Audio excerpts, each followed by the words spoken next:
कहिले पबाह कहिले मोर भातार रे सखी।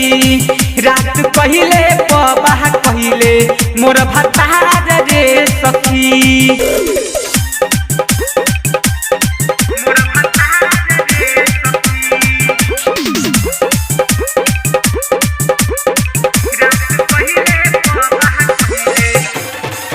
सुहानी म्यूजिक प्रेजेंट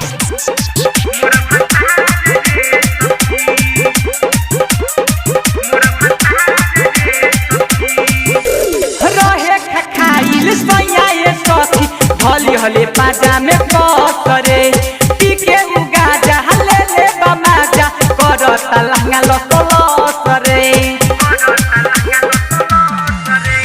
रहे खाइल सैया सखी भली हले पाजा में करे ले ले बमाजा पीके उगाजा करता लहंगा लसरे।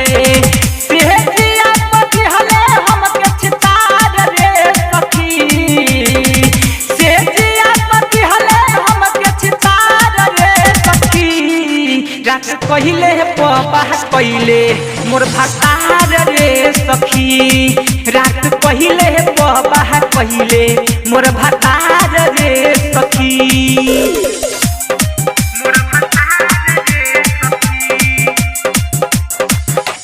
डीजे साजन राजा साजन राजा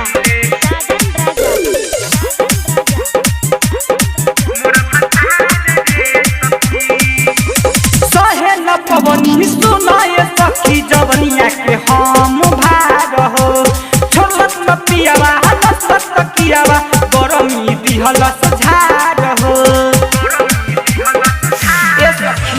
सहे न पवनी सुनाए सखी जवनिया के हम भाग हो छोड़त न पियावा हलस तकियावा गरमी दिहलस झाड़ हो।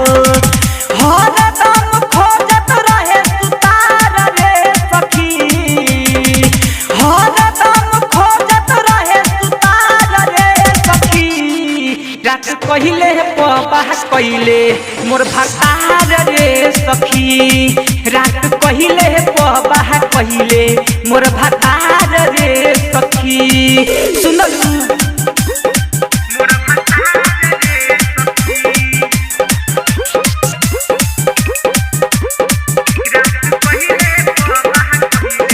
सरदार रिकॉर्डिंग स्टूडियो मौलापुर बाजार।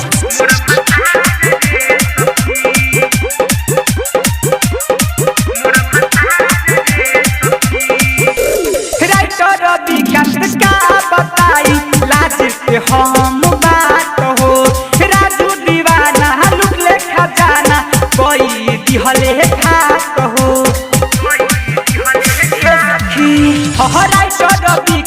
का बताई लाज से हम बात हो राकेश रसीला लुट ले खजाना कोई दिहले खात हो।